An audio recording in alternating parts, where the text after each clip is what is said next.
A modern stadium is a billion-dollar machine built to extract revenue from every seat. But on a mud-soaked street in a favela, the exact same battered ball moves by a completely different logic. This is a psychological war between our need for strict, scalable order and our desire for the unpredictable. This tension defines the history of the sport.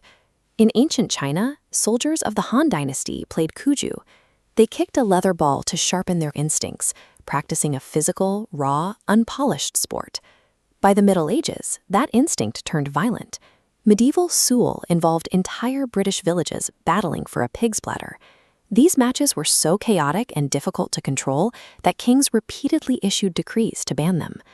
This raw instinct creates an intense local experience, but it lacks the structure to travel. To share a game across borders and generations, the chaos requires a system that can be replicated. In 1863, at the Freemasons' Tavern in London, that system was formalized.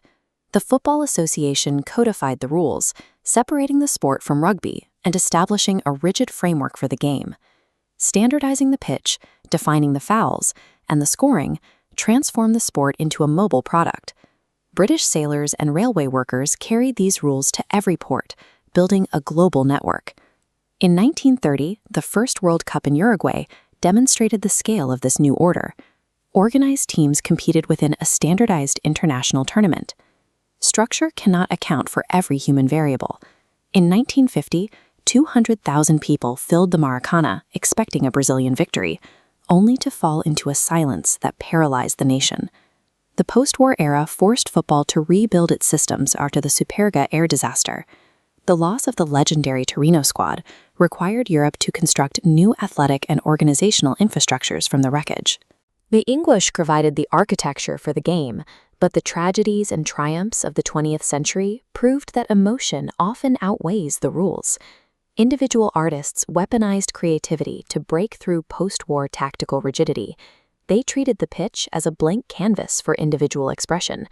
Pelé introduced jogo bonito, a style of play that prioritized fluid, instinctive movement. In his hands, the ball became a tool for an art form that relied on joy rather than military precision. This diagram shows total football, a tactical philosophy popularized by Johan Cruyff. It removed fixed positions, allowing players to move freely. Total football dismantled organized defenses by making the game unpredictable. When every player occupies any space, traditional structures cannot hold. Diego Maradona reached the peak of this unpredictable style at the 1986 World Cup. Between the hand of God and his goal of the century, he demonstrated how one player's genius can bypass an entire organized system. This era proved that no matter how perfect the tactical system is, it remains vulnerable to the individual who refuses to follow the script. In the 1990s, television rights and global branding birthed the Premier League and Champions League. This corporate shift turned the sport into a global industry. Real Madrid's Galacticos era turned players into premium assets, buying artists to be packaged and sold, treating the team as a commercial brand. This global infrastructure provided the scale necessary for women's football to grow. Once the historical bans were lifted, the modern commercial system allowed clubs like Barcelona to fill the Camp Nou with 90,000 fans. By the 21st century, digital metrics and global sponsorships covered the sport. The raw instinct of the game now lives within a massive commercial engine, setting the stage for a clash of ideologies. The rivalry between Lionel Messi and Cristiano Ronaldo embodies these two historical forces competing in real time. Cristiano Ronaldo represents the peak of order. His career is built on robotic discipline and the hyper-optimized tactical execution of the modern system. Lionel Messi acts as an avatar for chaos. His movement relies on instinctual magic that defies athletic data and reflects the sport's unscripted origins. This era reached its resolution in 2022, when Messi lifted the World Cup in Qatar. These two players show that the highest achievement requires both sides of the coin, the relentless discipline of the system and the untamed spirit of the street. The game thrives in desolate deserts and futuristic megacities alike.